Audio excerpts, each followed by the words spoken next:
Natal Fake é a série que a gente está fazendo nesse final de ano. Lembrando a vocês que o que nos motivou a trazer esse tema são exatamente as fake news, as notícias falsas.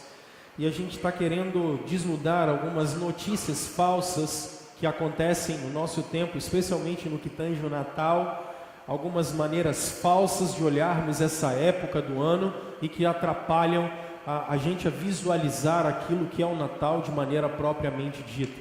Então é daí que surge essa série, Natal Falso, Natal Fake.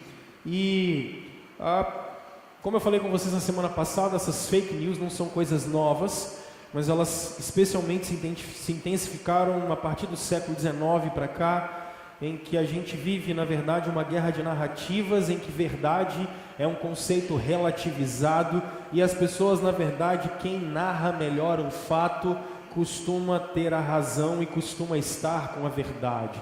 E isso é uma parte extremamente ruim. Então a gente, na verdade, quer voltar para a narrativa verdadeira da onde o Natal surgiu e conversar um pouco sobre isso. Semana passada eu conversei com vocês sobre uma atmosfera artificial. Conversei com vocês sobre a atmosfera mentirosa dos tempos que nós vivemos. A atmosfera fake, a atmosfera falsa do Natal. Um espírito que não é o verdadeiro espírito do Natal. Hoje eu quero conversar com vocês sobre esse tema, Natal Fake, bondade culpada. E por que, pastor, bondade culpada? Simples. Eu tenho falado desse personagem com vocês muito, e eu tenho usado muito esse exemplo para vocês.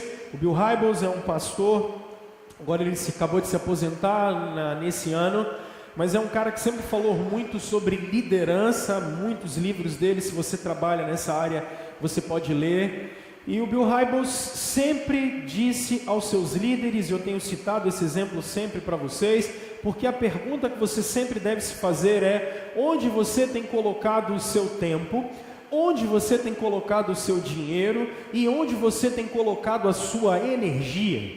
Bill Hybels sempre vai dizer que aonde você coloca o seu tempo, aonde você coloca o seu dinheiro e aonde você coloca a sua energia, é aí que está o seu coração, é aí que está a sua motivação. Nas palavras do Tim Keller, aonde você coloca o seu tempo, o seu dinheiro e a sua energia, esse é o seu Deus. E isso é muito sério. Por quê?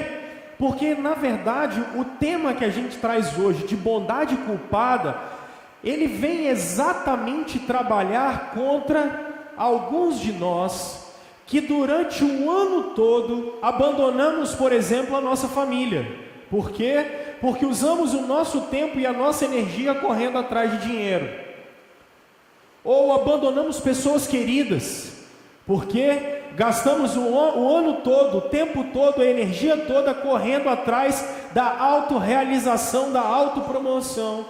Ou gastamos a vida inteira, o tempo todo, toda a nossa energia e todo o nosso dinheiro, por exemplo, investindo em coisas que simplesmente vão trazer bem-estar para nós mesmos.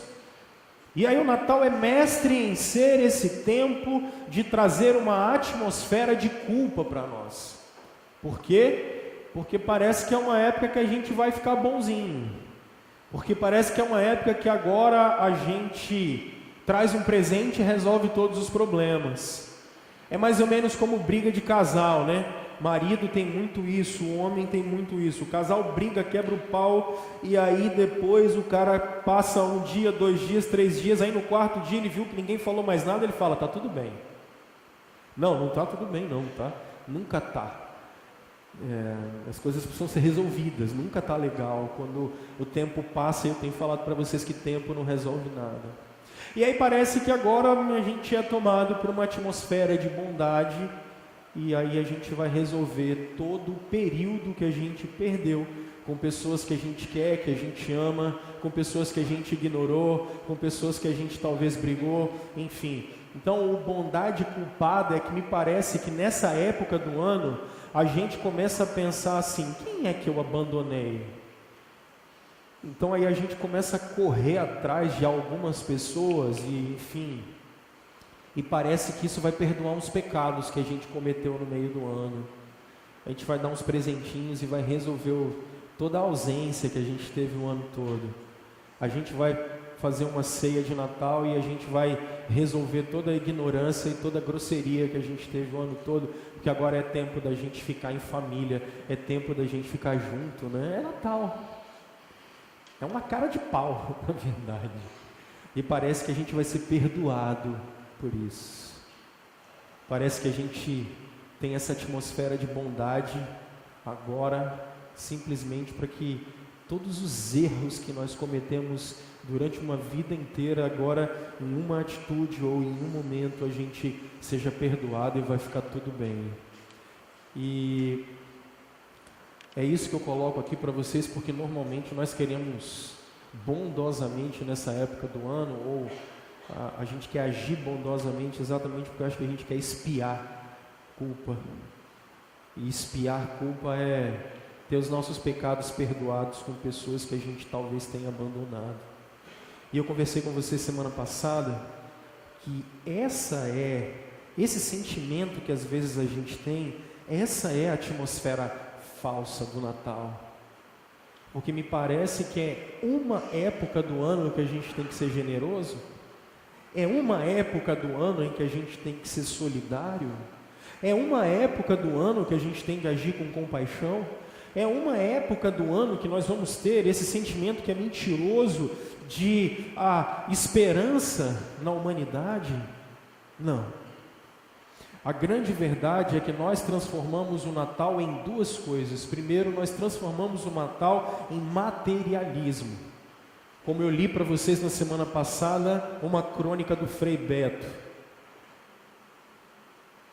O materialismo fez com que as nossas catedrais fossem os shopping centers. E o materialismo está trazendo consumo como se fosse realizador das nossas necessidades mais profundas da alma. Porque o materialismo traz consigo o egoísmo. Traz consigo esse sentimento em que não há vida depois da morte. Então eu tenho que me realizar agora. E para me realizar agora eu preciso de dinheiro. Mas o Natal também trouxe, e esse é um grande problema, uma atmosfera de liberdade, que trouxe uma moral relativa. Importa é que eu seja feliz a todo custo, importa que eu seja realizado a todo custo, importa que tudo que eu queira seja feito da maneira que eu queira, da maneira que eu faça, porque todo mundo tem que pensar em mim em primeiro lugar. Na verdade, essa época do ano ela só mostra o quão egoístas nós somos, o quão mesquinhos nós somos, e como nós resumimos a maior notícia da história em autopromoção e autorrealização. É isso. E meus irmãos, como eu conversei com vocês na semana passada, quando o verdadeiro Natal acontece, porque Natal é nascimento, o que está acontecendo e a expectativa não era de uma bondade culpada, não era de presentes que iam satisfazer o exterior. Mas quando o texto bíblico de Mateus diz que depois que Jesus nasceu em Belém da Judéia, nos dias do rei Herodes, há 4 Herodes, como eu falei com vocês no Novo Testamento. Esse é o Herodes o Grande, mas há Herodes Antipas, Herodes Agripa I e Herodes Agripa II. Herodes Agripa I é o que manda matar Tiago. Herodes Agripa II é o que Paulo vai discursar na frente dele. E ele diz para Paulo assim: por pouco você não me persuades. Herodes Antipas é aquele que vai cortar a cabeça de João Batista. E Herodes o Grande é aquele que, por causa de ser amigo de César, ele vai governar a região onde Jesus morava. E a atmosfera naquele período era uma atmosfera de escravidão, era uma atmosfera de violência e era uma atmosfera de perseguição. Porque Herodes, depois de casar 9 vezes, casa-se com Mariana e manda matar a sogra Alexandra dele. Mas não manda só matar a sogra Alexandra, ele manda matar 46 aristocratas da sua corte. E ele não manda só matar os 46 aristocratas da sua corte, ele manda matar Aristóbulo também, que é irmão da sua mulher e que era sacerdote de Jerusalém. E depois dele matar a sogra dele, quando ela tinha ido se esconder no Egito, ele tenta se melhorar com isso, então ele vai mandar os seus 2 filhos estudarem em Roma. E aí a irmã dele fala com ele assim: Herodes, esses meninos vão voltar de Roma melhor do que você e vão roubar o seu trono. Então Herodes vai e manda matar os 2 filhos dele também, e também manda matar a mulher dele também. E quando ele manda matar a mulher dele também, logo depois César lança um adágio escrito assim: melhor ser um porco do que ser amigo de Herodes. É melhor ser um porco do que ser amigo de Herodes. Esse é o tempo em que Jesus nasceu. E se você acha que foi bom, quando ele estava na cama, ele fala com a sua irmã Salomé o seguinte: mande matar toda a aristocracia, porque no dia do meu velório ninguém vai ficar feliz, é para todo mundo ficar triste. E a pergunta que acontece então nos tempos do verdadeiro Natal é exatamente essa: quando o filho de Davi virá? Porque quando você observa a genealogia de Jesus, em Mateus no capítulo 1, a pergunta é essa: quando o rei virá? Nós somos escravizados pelos romanos, fomos escravizados pelos macedônios, fomos escravizados pelos sírio-fenícios, nós fomos escravizados pelos seleucidas. Quando é que o filho de Davi virá? Quando o nosso rei virá nos salvar? Por quê? Porque a genealogia de Jesus nos mostra que todos os reis falharam. Quando o nosso rei virá nos libertar? Essa é a pergunta que está naquele contexto do primeiro Natal. E aí, João, e eu usei aqui a Nova Tradução Linguagem de hoje, que ela está melhor para entender, nos mostra dentro desse tema que a gente se propôs, como foi o primeiro Natal, no sentido de como uma atitude bondosa foi vista nesse contexto de perseguição, de escravidão, de violência. O texto bíblico nos diz o seguinte, Mateus 1, 18 a 25, você pode acompanhar aqui, ou você pode acompanhar na sua Bíblia, por favor. O texto diz: o nascimento de Jesus Cristo foi assim: Maria, sua mãe, ia casar com José, mas antes do casamento, ela ficou grávida pelo Espírito Santo.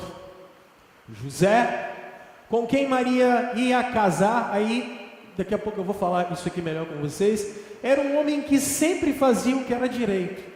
Ele não queria difamar Maria e por isso resolveu desmanchar o contrato de casamento sem ninguém saber. Aí você diz assim: mas pastor, que contrato de casamento é esse? Sendo que em algumas versões, como por exemplo essa de que vocês estão aí, que é a revista atualizada, se vocês olharem o verso 19, está dizendo: mas José, seu esposo. Como José, seu esposo, se eles ainda não tinham casado?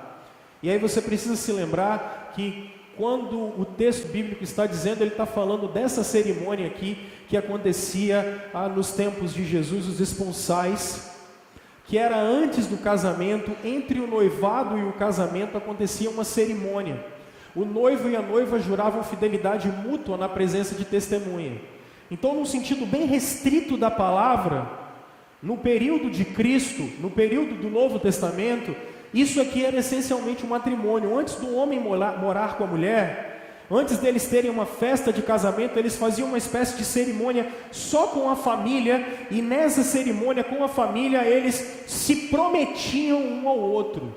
Então esse período aqui é o período em que Maria está comprometida com José e José está comprometido com Maria.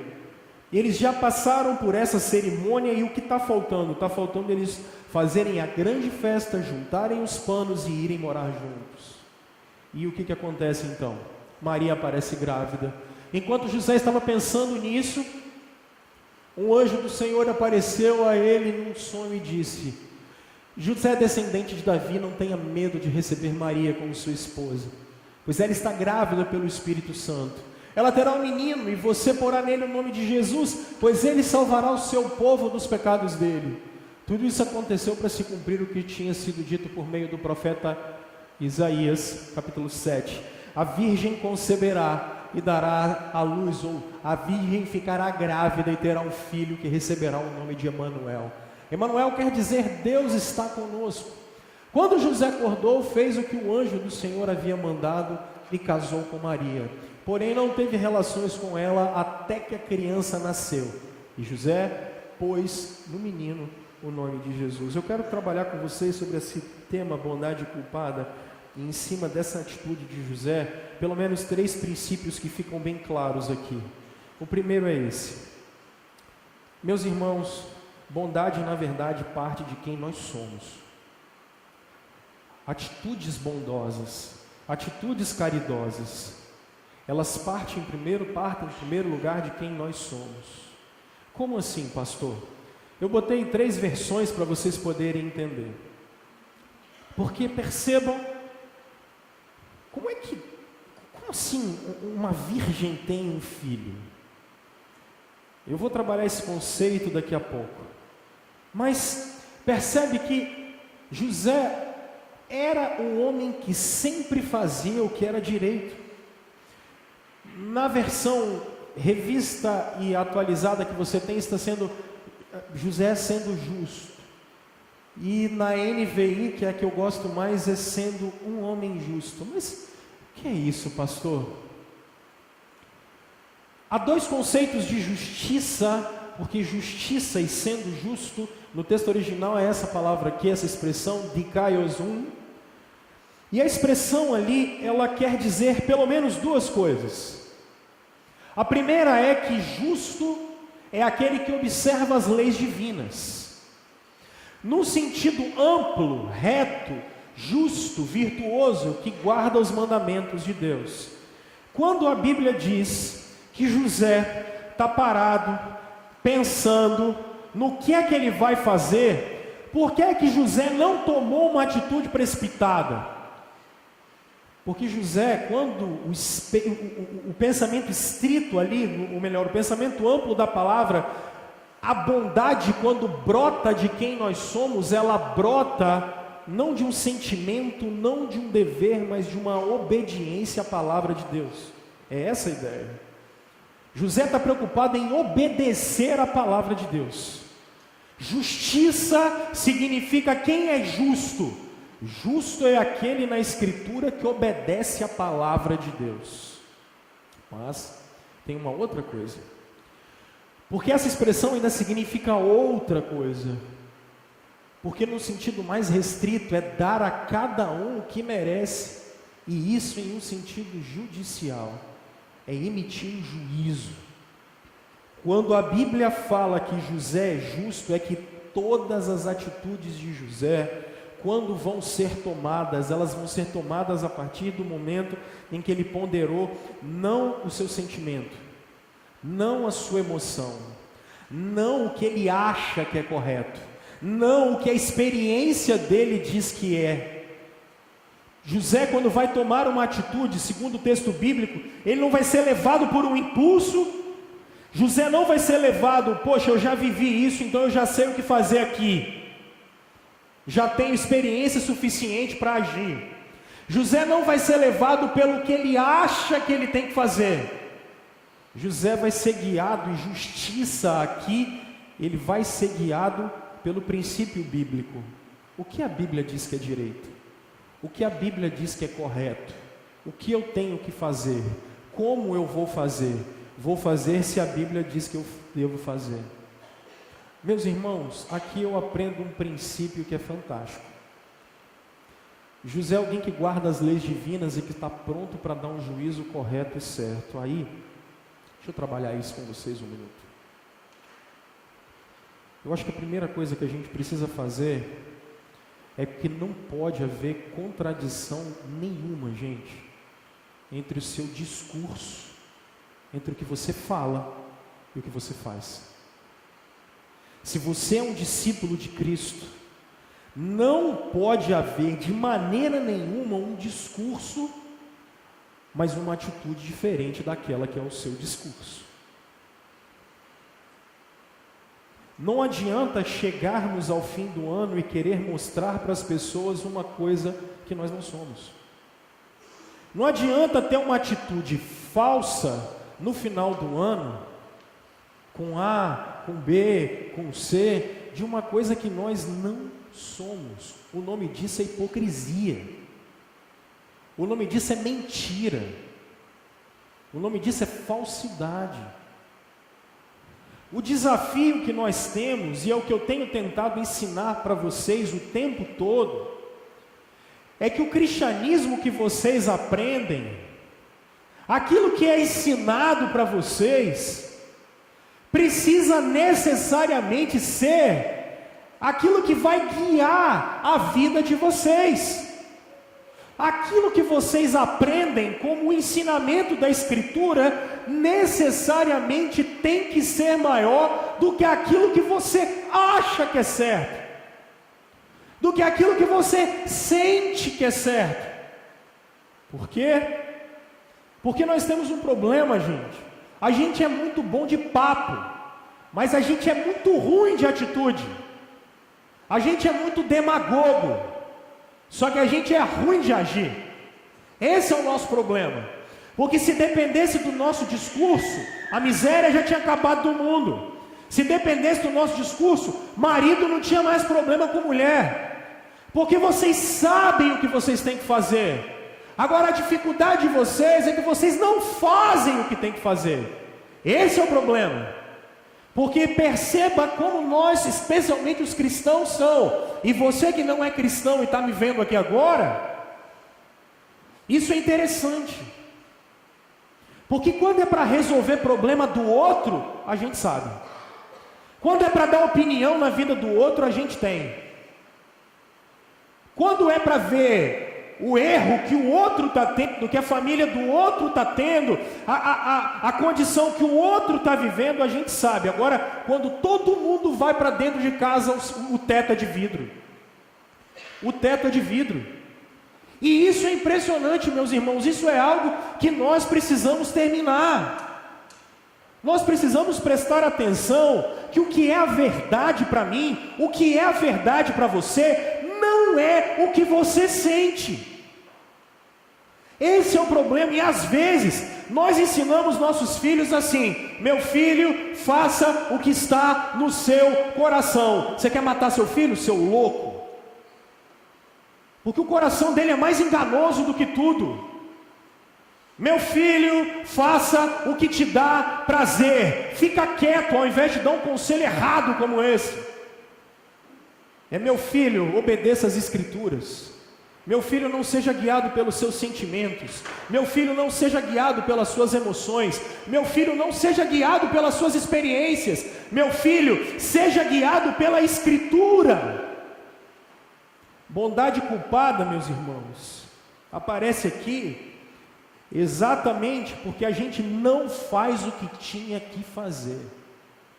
A gente não age em 364 dias do ano como nós deveríamos agir. E aí a gente acha que agindo direito com uma pessoa uma vez, tudo que a gente fez está apagado. Isso é hipocrisia, hipócrita. Da onde vem esse erro nosso?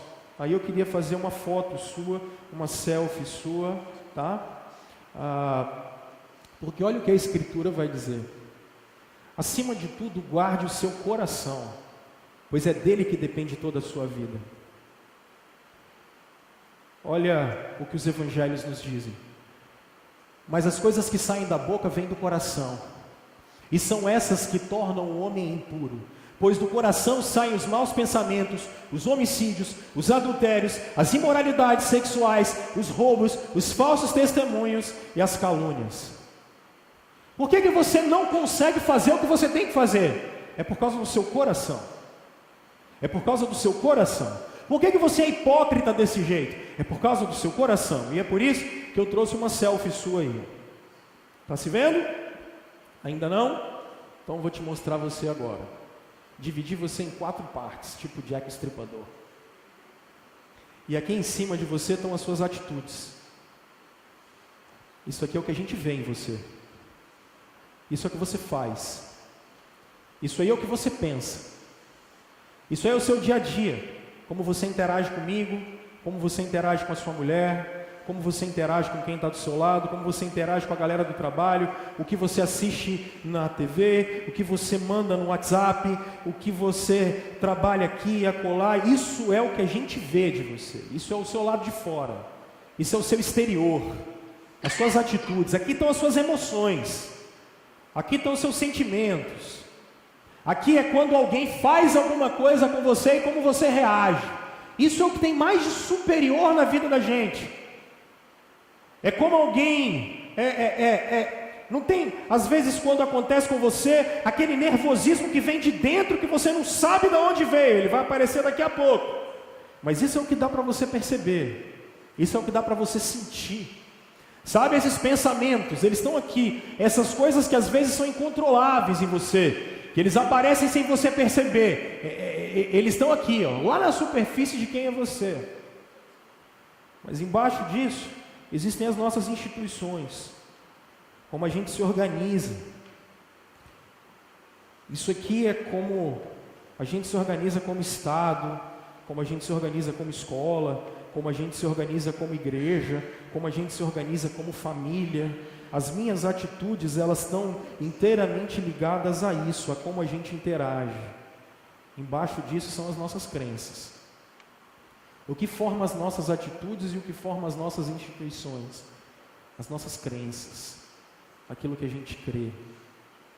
E o que está lá embaixo, um lugar que só Deus pode chegar, teu coração. É lá de dentro. É de lá que brota a maneira com a qual você se relaciona com quem está do seu lado. É lá de dentro do seu coração que brota como você pensa. É da onde brotam os seus desejos. Eles são refletidos aqui, ó. Mas eles vêm daqui, de um lugar que ninguém consegue entrar. É por isso que você é bom de discurso e ruim de atitude. Porque é o seu coração, segundo Agostinho, que não está diante de Deus. É o seu coração que olha mais para você do que para Deus. É o seu coração que é egoísta. Esse é você.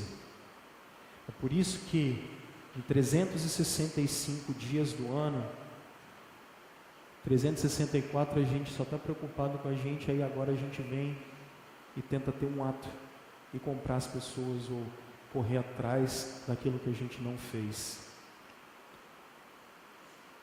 Para você que não é crente, para você que não é cristão, quando a gente fala de conversão no cristianismo, a gente está falando disso aqui, ó. Quando esse coração, se ele estava inclinado para o mal, agora ele vai se inclinar para Deus. Quando as pessoas falarem para você assim, entregue a sua vida para Jesus, é quando Jesus muda o nosso coração. É isso que é nascer de novo, quando o coração é mudado. Agora, para você que é crente e que talvez teve o coração já mudado, o convite que o Espírito Santo faz para você hoje é para que você seja menos soberbo, para que você seja menos egoísta, para que você seja menos preocupado com você mesmo, para que o seu coração seja quebrado no meio e para que a bondade passe a ser parte daquilo que nós somos. Para que todos os dias você tenha uma atitude assim, e não simplesmente uma vez no ano. A pergunta que eu faço para vocês hoje é: aonde está o coração de vocês? Aonde está o seu coração? Ele está inclinado para onde? Ele está inclinado para que lugar? Bondade parte de quem nós somos. E aí, eu não estou mais preocupado em fazer o que eu quero. Eu não estou mais preocupado em ser eu mesmo. Eu estou preocupado em ser e fazer aquilo que eu fui conquistado para ser e fazer. Eu estou preocupado em ser aquilo que Deus quer para mim. E se aquilo que eu quero me atrapalha e atrapalha quem está à minha volta, eu vou mudar, simplesmente para agradar a Deus. Eu não estou mais preocupado comigo. Eu estou preocupado com a promoção do nome de Jesus. Eu não estou mais preocupado com a minha realização. Eu não estou mais preocupado com o que me faz bem. Eu estou preocupado com aquilo que vai promover o amor de Deus, aquilo que vai promover a glória de Deus, aquilo que vai promover o favor de Deus. Essa é a minha preocupação. E essa deve ser a minha interação o tempo todo. Bondade parte de quem nós somos. Segundo, gente, bondade não parte de retribuição. Por quê? José, com quem Maria ia se casar, ele era um cara que na hora dele tomar uma atitude, ele sempre pensava, isso aqui está certo, isso aqui está errado. Deus, o que é que eu faço agora? O que você manda, o que a sua lei, o que a sua palavra mandar, isso eu vou fazer. É isso que eu vou fazer. E o que a lei dizia? A quase esposa dele, aquela que já tinha passado por uma cerimônia de promessa para ele, aparece grávida e ainda a menina não sabe explicar direito, mas se você for ver a narrativa de Lucas 2, 1 a 7, Gabriel já passou para ela o que ia acontecer. Aí imagina Maria chegando para José, dizendo, olha, o arcanjo Gabriel apareceu para mim e falou que eu estou grávida do Espírito Santo. Imagina a cara do José, como ele não ficou. Aí, o texto bíblico me diz que ele vai ponderar nas atitudes dele. Mas olha que interessante, a lei vai dar dois caminhos para ele, porque ele é um cara que vai pensar o que ele vai fazer. Então, o que ele vai fazer? O texto de Deuteronômio 22, 23 diz que, se houver moça virgem, desposada, e um homem a achar na cidade, se deitar com ela, então trareis ambos à porta daquela cidade, e os apedrejareis até que morram. A moça porque não gritou na cidade, para se proteger do cara, e o homem porque humilhou a mulher do seu próximo, assim eliminarás o mal do meio de ti. Primeira opção que José tinha, bora mandar matar Maria. Segunda opção que ele tinha, Moisés disse ao povo em Deuteronômio 24, 1, pode acontecer que um homem case, mas depois de algum tempo não goste mais da esposa porque há nela alguma coisa que não agrada a ele. Neste caso, ele deve preparar um documento de divórcio, entregá-lo à esposa e mandá-la embora. Os dois caminhos que José tinha naquele contexto eram ou manda matar Maria, ou eu dou uma carta de divórcio para ela. O problema é que essa carta de divórcio, Maria ia ser completamente zoada, né? Agora eu fiquei pensando no José, porque ele não queria difamar Maria. Olha que termo bonito. Ele não queria que Maria fosse mal falada. Maria apronta uma dessa com ele e ele não quer que ele seja mal falado. Aí eu comecei a pensar, gente, o que os amigos de pelada iam dizer para José, cara? Já parou para pensar? José chegou na quadra, seu Orli, com um tênisinho embaixo do braço, meião do lado de cá, aquela galera, Carlão já estava se aquecendo.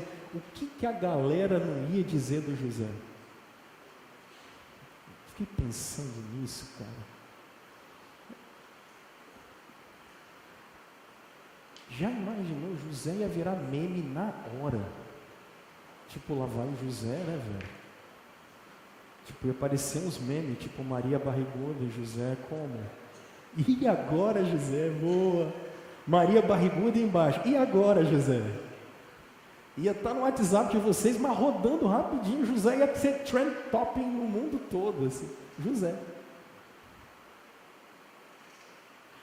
Agora,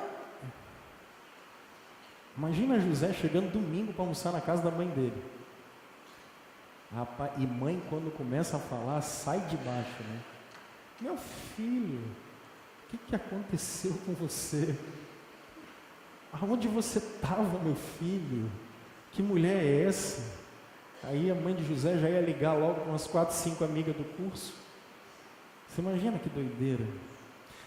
Eu pensei mais, cara, o que os outros carpinteiros não iam falar de José? Imagina segunda-feira José indo trabalhar.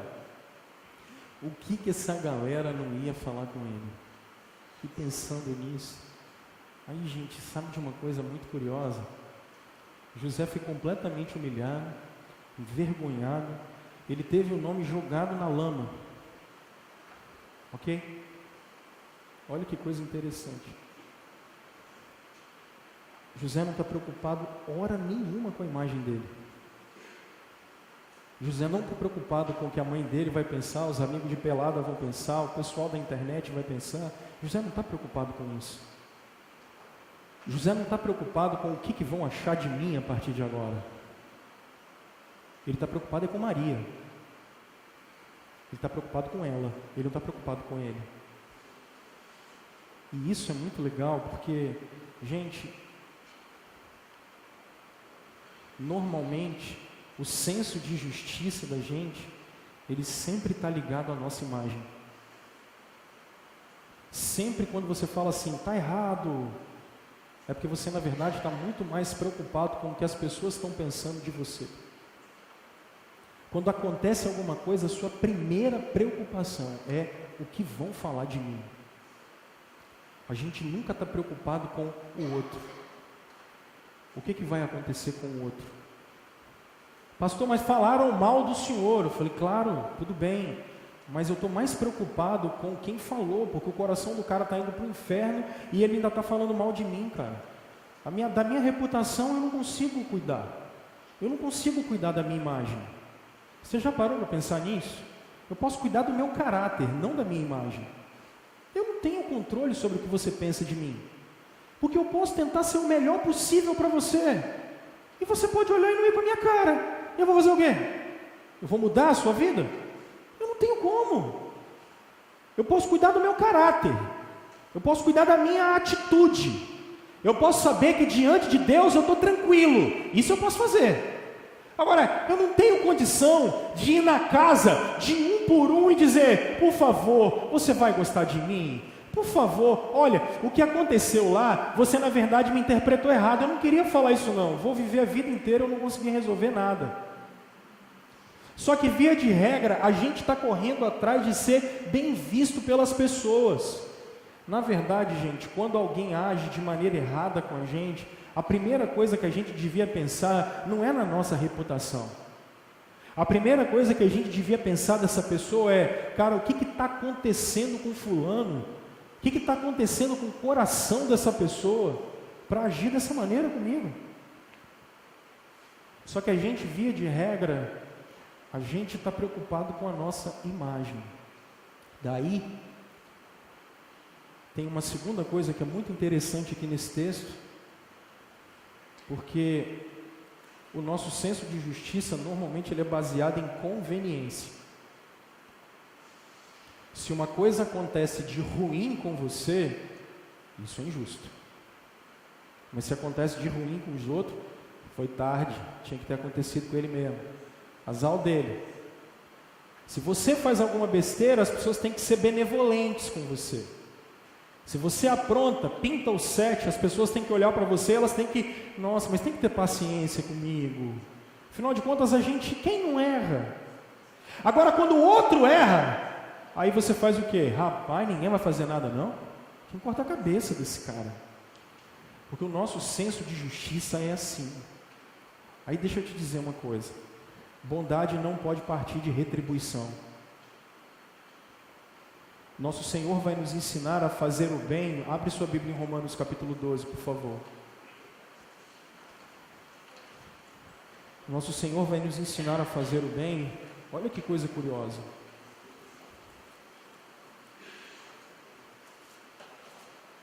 A Escritura diz assim, verso 16 de Romanos 12. Tende o mesmo sentimento uns para com os outros. Em lugar de seres orgulhosos, condescendei com o que é humilde. Não sejais sábios aos vossos próprios olhos. Não torneis a ninguém mal por mal. Esforçai-vos por fazer o bem perante todos os homens. Se possível, quando depender de vós, tende paz com todos os homens. Não vos vingueis a vós mesmos. Não se vinguem de ninguém. Amados, mas dais lugar à ira que é de Deus, porque está escrito, a mim me pertence a vingança, eu é que retribuirei, diz o Senhor. Pelo contrário, se o teu inimigo tiver fome, dá-lhe de comer, se tiver sede, dá-lhe de beber, porque fazendo isso amontoarás brasas vivas sobre a sua cabeça. Não te deixes vencer o mal, mas vence o mal com o bem. Gente, a gente não deve fazer com as pessoas aquilo que elas fizeram com a gente. Não trate as pessoas como elas trataram você. Por favor, não faça isso. Não trate as pessoas. Eu cresci ouvindo de adultos e pessoas assim: fulano morreu antes ele do que eu, nunca me deu nada mesmo. Já ouviram isso? Isso é um adágio comum. Antes ele do que eu, nunca me deu nada. Nossa, fulano está doente, azar dele, ele nunca me deu nada. A ignorância é uma coisa absurda. Não trate as pessoas como elas te trataram. Não faça isso. Trate as pessoas como Cristo te tratou. Ponto. Não trate as pessoas como elas te tratam.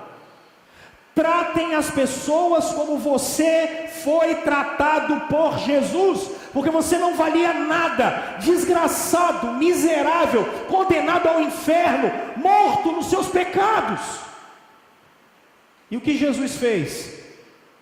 Por gente como você, sujo, imundo, pecador, digno da ira de Deus, digno do fogo eterno, Ele abre mão da sua glória para vir salvar você. Não trate as pessoas como elas te trataram.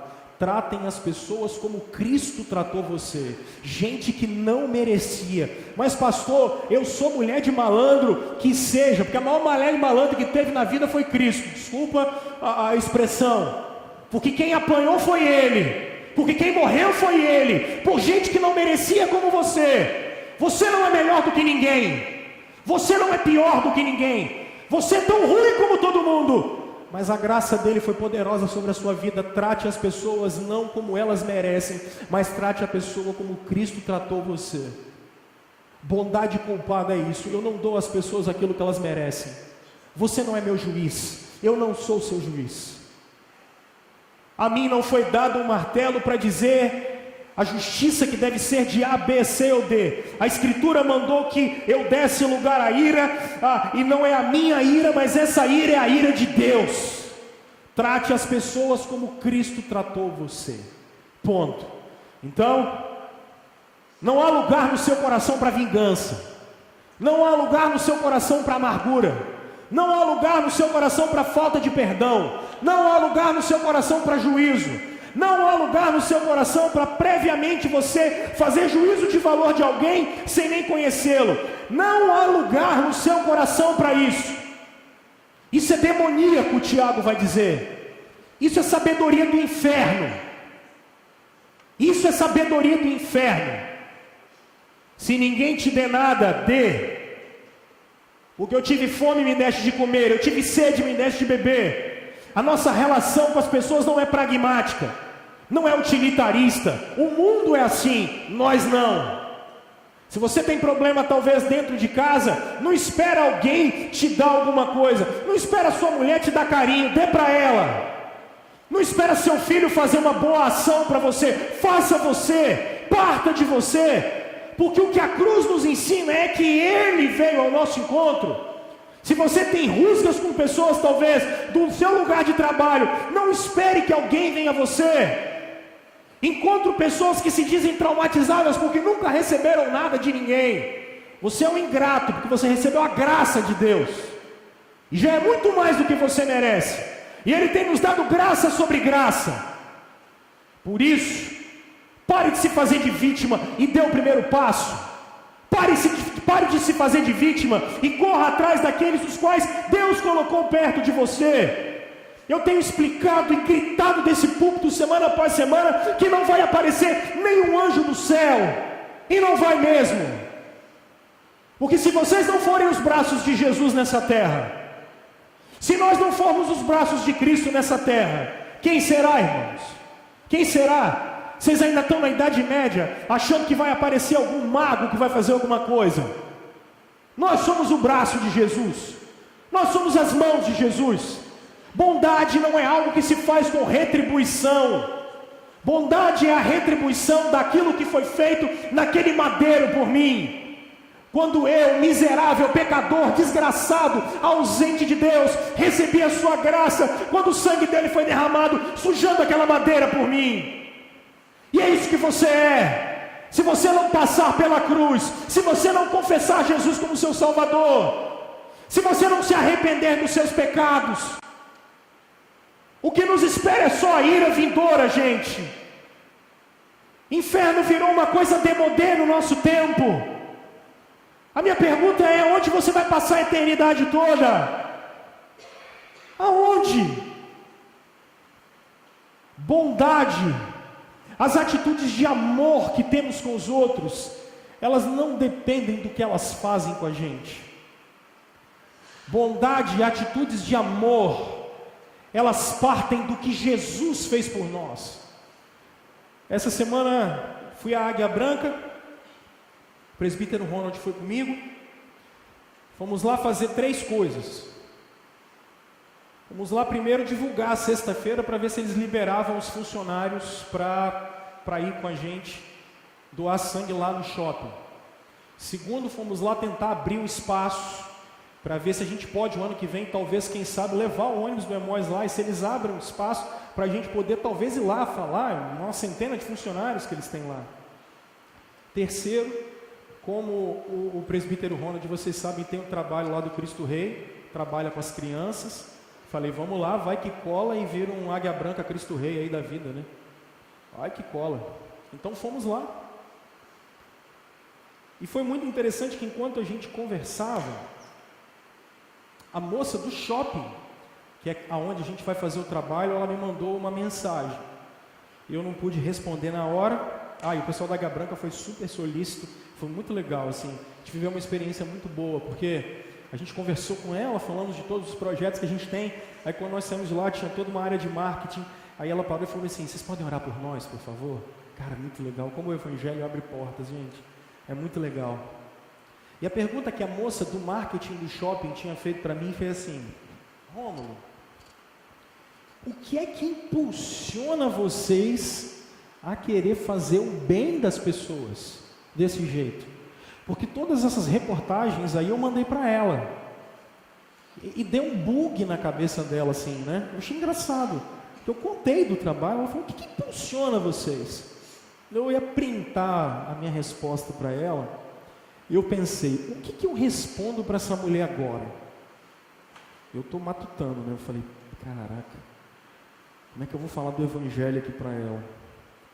Aí eu pensei: você quer saber? Eu vou falar da maneira mais direta possível. Aí eu botei: menina, vírgula. Então, somos cristãos. E eu entendo que o mundo foi criado perfeito. Só que o pecado derrubou tudo. Então, como Cristo morreu na cruz para resgatar não só a mim, mas o universo inteiro, então eu estou imbuído nessa ordem de amar as pessoas, porque Ele mandou eu amar a Ele e ao próximo. Respondido. Foi muito legal o áudio que ela mandou para mim, depois eu não posso mostrar, mas foi muito interessante. Ela não estava conseguindo entender como é que a morte de Cristo tinha alguma coisa a ver com a bondade que eu vou fazer para os outros. Porque se eu fosse espírita, era para eu abrir mão do meu karma e eu voltar melhor depois. Se eu fosse islâmico, era para eu ter um lugar no céu. Se eu fosse hindu, era para eu não voltar como uma formiga e quem sabe eu voltar como um boi. Mas no cristianismo, é para promover a glória de Deus e nada mais. Eu quero que as pessoas vejam o meu Cristo. Eu quero que as pessoas vejam o meu Salvador. Então todos os dias eu vou trabalhar para ser o melhor marido para a Aline, porque Jesus morreu e ressuscitou por mim. Não é retribuição, ela pode não me dar nada, mas eu vou ser fiel a ela até o último dia da minha vida, porque Jesus morreu e ressuscitou por isso, para eu manter a minha família e manter a minha esposa feliz. Eu vou tentar educar as minhas filhas da melhor maneira possível, Porque eu quero que no dia que eu chegar lá na glória, quando eu encontrar com Jesus e Ele disser para mim assim: meu filho, o que você fez da Elisa e da Júlia? Eu falei: pai, elas devem estar chegando aí atrás, mas eu fiz o possível para elas confessarem o seu nome. Quando Jesus perguntar assim: Rômulo, o que é que você fez com a primeira igreja de Campo Grande quando você era pastor lá? Pai, eu fiz o melhor que eu pude para eles olharem para você. Eu fiz o melhor que eu pude. Agora olha para você, quando você estiver onde você estiver, seja na sua casa, seja na sua família, seja onde você estiver, se te deram uma bofetada do lado direito, dê o outro lado. E o mundo vai falar que é loucura isso. Que falem. Se falaram mal de mim, eu não vou retomar o mal por mal, porque meu Cristo estava naquela cruz, morrendo e ressuscitando por mim. Eu não vou dar para o mundo o que o mundo merece, porque isso cabe para Deus.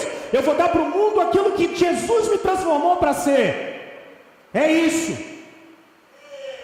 Esse cara podia ter feito o que for, podia ter mandado matar essa mulher. Ele podia ter mandado e dado uma carta para ela.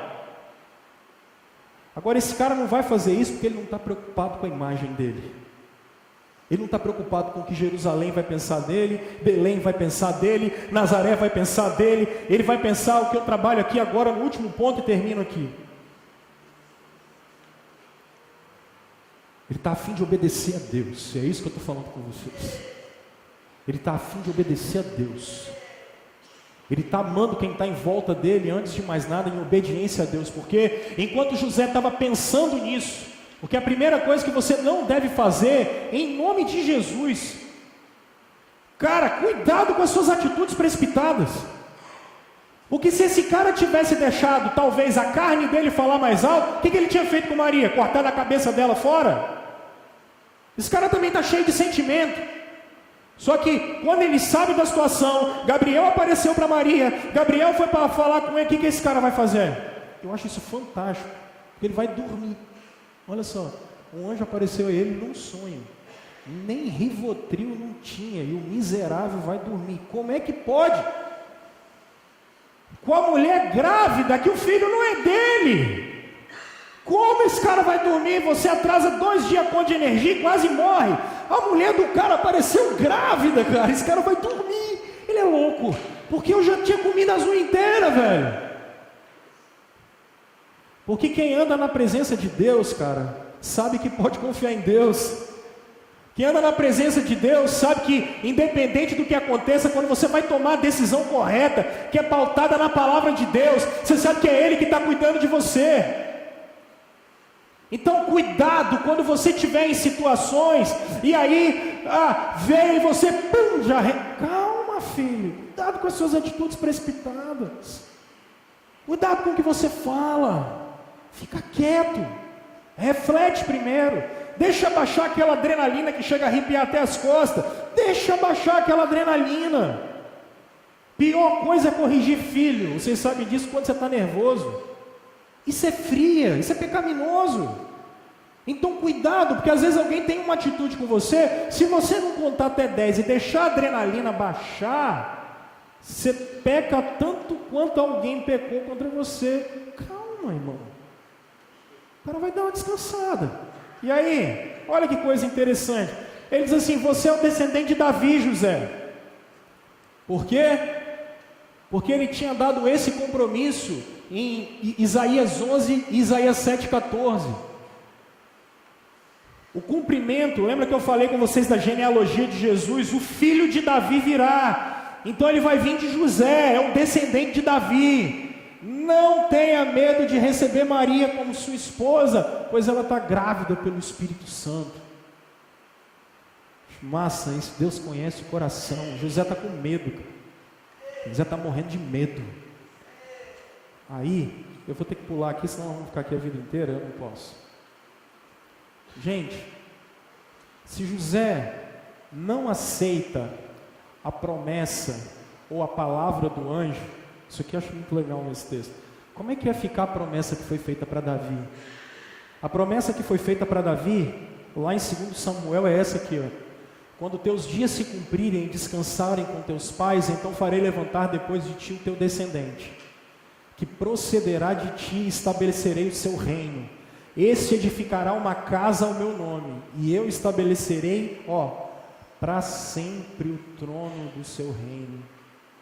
Por isso que Jesus é chamado como o filho de Davi. Se José não obedece a Deus, como a promessa vai ser cumprida? Acho isso muito legal, cara. José obedecer, ele está fazendo parte do plano de Deus. Quando José obedece, ele simplesmente está fazendo parte do plano de Deus. Quando você obedece, você está fazendo parte do plano de Deus. Quando você obedece, você está fazendo parte do plano de Deus. Paulo vai dizer isso, por exemplo, quando ele diz, e Pedro vai dizer isso de uma maneira mais clara: maridos, muitas vezes as suas mulheres vão chegar ao Senhor por causa da convivência com você. Quantas pessoas cruzam pela sua vida, e se você tivesse atos de bondade, atos de amor, quantas pessoas não olhariam não para você, mas para o Cristo que te salvou? Quando as pessoas olham uma comunidade como essa, gente, na nossa, o que as pessoas têm que ver? A gente tenta trabalhar a luz, a gente tenta trabalhar isso aqui para vocês aprenderem melhor, a gente tenta trabalhar rede social, porque nós somos o segundo país no mundo que usa mais rede social, então não adianta, se a gente quer ser relevante para a nossa época, a gente tem que ir para a internet. Agora, o que mais vale é quando as pessoas olharem e falarem assim: ali está uma comunidade de discípulos de Jesus, que obedecem, que fazem atos de bondade porque obedecem, e só porque obedecem. E quantas pessoas vão se achegar a Cristo só porque nós obedecemos? Nós precisamos pensar nisso. Quantas pessoas nós não vamos influenciar só porque obedecemos e vamos mostrar a cruz de nosso Senhor, o que nos salvou? Termino. E talvez você pode se perguntar: o que eu faço com isso, Rômulo? O que eu levo para casa hoje? Primeiro, a pergunta que eu faço para você: como é que está o seu coração? Você tem sido justo, não aos meus olhos, mas aos olhos de Deus? Você tem sido justo aos olhos de Deus? Você tem levado em conta muito mais a palavra de Deus do que aquilo que você acha? Você tem levado muito mais em conta a Escritura, o ensino de Deus, do que aquilo que você pensa ser certo ou errado? Como tem sido as suas atitudes que brotam lá de dentro do seu coração? Como tem sido? Especialmente você que não é crente e está aqui. O convite que eu quero te fazer é mais do que essa história de aceitar Jesus, mas é para convidar Jesus para mudar seu coração, para mudar quem você é, para mudar você. Conversão é desespero, porque a gente não sabe o que vai fazer sem Cristo. Esse é o convite que eu faço para você hoje. Como é que você está? Segundo, eu queria que você gastasse um tempo aí agora pensando em pessoas que você precisa, sem culpa, por motivo de culpa ou por retribuição,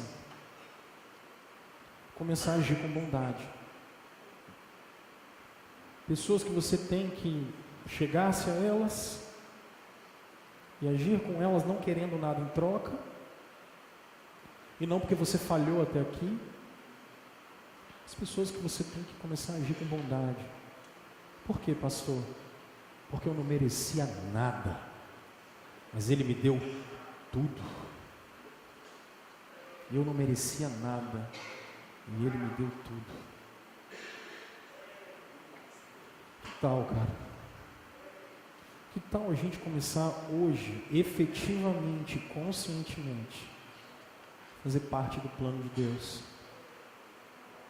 Que tal você começar hoje a agir com bondade,